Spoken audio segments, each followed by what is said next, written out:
Good afternoon. My name is Dr. Kathleen Kiernan, and I represent a Homeland Security consulting firm. Sir, first, thank you for what you do. Tell us about how your canines respond to fentanyl. Absolutely.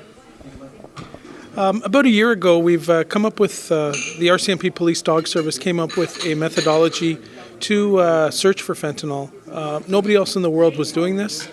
We saw it was an epidemic worldwide, and we were able to come up with a made-at-home solution that we're sharing with the world right now to save lives. Sir, how has the protocol changed with the canines? We're familiar with them finding explosives. We're familiar with them finding accelerants and other kinds of contraband. What was the change in protocol to gear them to finding fentanyl?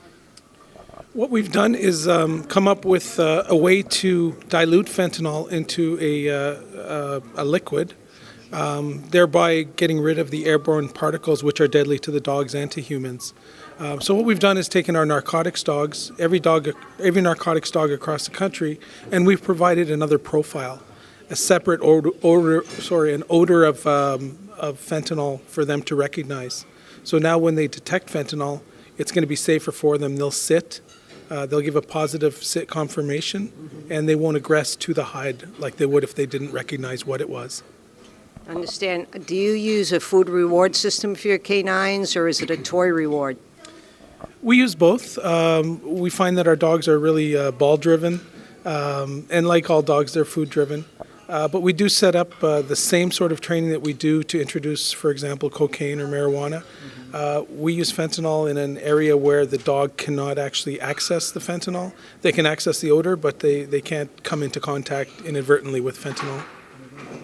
Sir, can you give us a couple of examples of lives saved, both human lives and canine lives?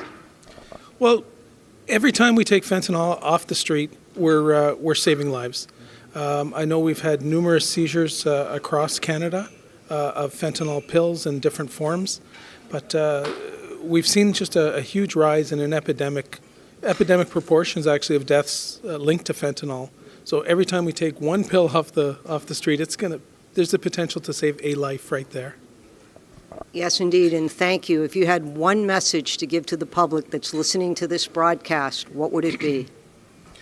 Well, everybody knows how dangerous fentanyl is, and it's in so many different forms.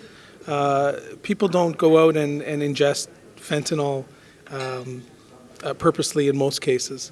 They don't know what they're getting. So, I mean, the safest way is just to stay away from anything that you're not sure of where it came from or where it was actually produced.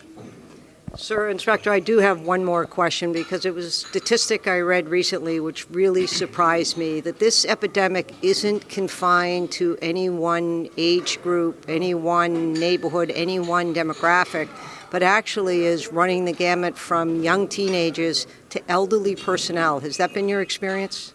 That's exactly right. It touches all people from all walks of life.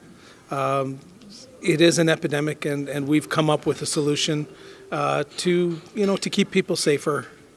We can't eliminate the risk completely, but we're going with our dogs. We're able to really mitigate that risk and reduce it and keep Canadians safe.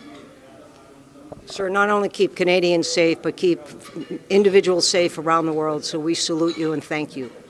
Thank you.